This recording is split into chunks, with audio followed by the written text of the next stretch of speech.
রমাদান মুবারক। Crispy এবং crunchy বেগুনি বানাতে সমস্যা? আপনার এই সমস্যার সমাধান আমার এই ভিডিওটিতে।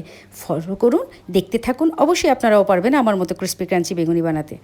তো 1 কাপ বেসনের সাথে হাফ কাপ চালের গুঁড়া নিয়েছি, সাথে নিয়ে নিচ্ছি হাফ চা চামচ করে আদা রসুন বাটা এবং ধনিয়া জিরা ও মরিচের গুঁড়া, স্বাদ মতো লবণ নিয়ে নিয়েছি এবং বেকিং পাউডার নিয়েছি।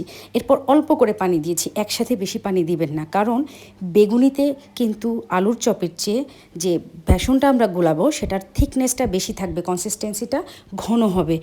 এজন্য অল্প অল্প করে পানি দিয়ে দেখব, যখন মনে হবে যে আরেকটু পানি দেওয়া দরকার তখন আবার অল্প করে পানি দিব। দেখেন কতটা ঘন হয়েছে। পাতলা হলে কিন্তু বেগুনি ভালো হয় না, এই ভুলটা ম্যাক্সিমাম মানুষ করে, খেয়াল রাখবেন। তেলটা ভালো মতো করে গরম হয়ে যাওয়ার পরে এক এক করে বেগুনি ছেড়ে দিবেন। ও হ্যাঁ, আরেকটি কথা, আপনারা কিন্তু বেগুনিটাকে অবশ্যই কেটে ধুয়ে এরপরে 10 মিনিট লবণ পানিতে ভিজিয়ে রাখার পরে এরপর এটাকে ফ্রাই করবেন, তা না হলে কিন্তু অনেক বেশি তেল সোক করবে। আর এক একটা করে বেগুনি দিবেন, উপর দিয়ে চামচ দিয়ে বা স্প্যাচুলা বা খুন্তি দিয়ে তেলটা উপর দিয়ে দিবেন, তাহলে ফুলে যাবে বেগুনিটা, খুব সুন্দর করে ফুলবে। তখন দেখা যাবে ক্রিস্পি ক্রাঞ্চিটা বেশি ভালো মতো হয়েছে। এক পাশ হয়ে যাওয়ার পরে আরেক পাশ উল্টিয়ে দিবেন, এভাবে করে বেগুনি এক এক করে ভেজে তারপর তুলে নেবেন। দেখবেন আমার এই ছোটো ছোটো টিপসগুলো যদি আপনারা ফলো করেন, আপনাদের বেগুনিও আমার বেগুনিটার মতো এরকম সুন্দর ক্রিস্পি এবং ক্রাঞ্চি হবে।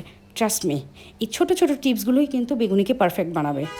তো আমার এই রেসিপিটি যদি আপনাদের ভালো লেগে থাকে তাহলে অবশ্যই আমার চ্যানেলটি সাবস্ক্রাইব করবেন। বাসায় এই রমাদানে অবশ্যই ট্রাই করবেন, কমেন্ট করে জানাবেন কেমন হয়েছে। এই রমাদানে প্রতিদিন সুন্দর সুন্দর রেসিপি নিয়ে আপনাদের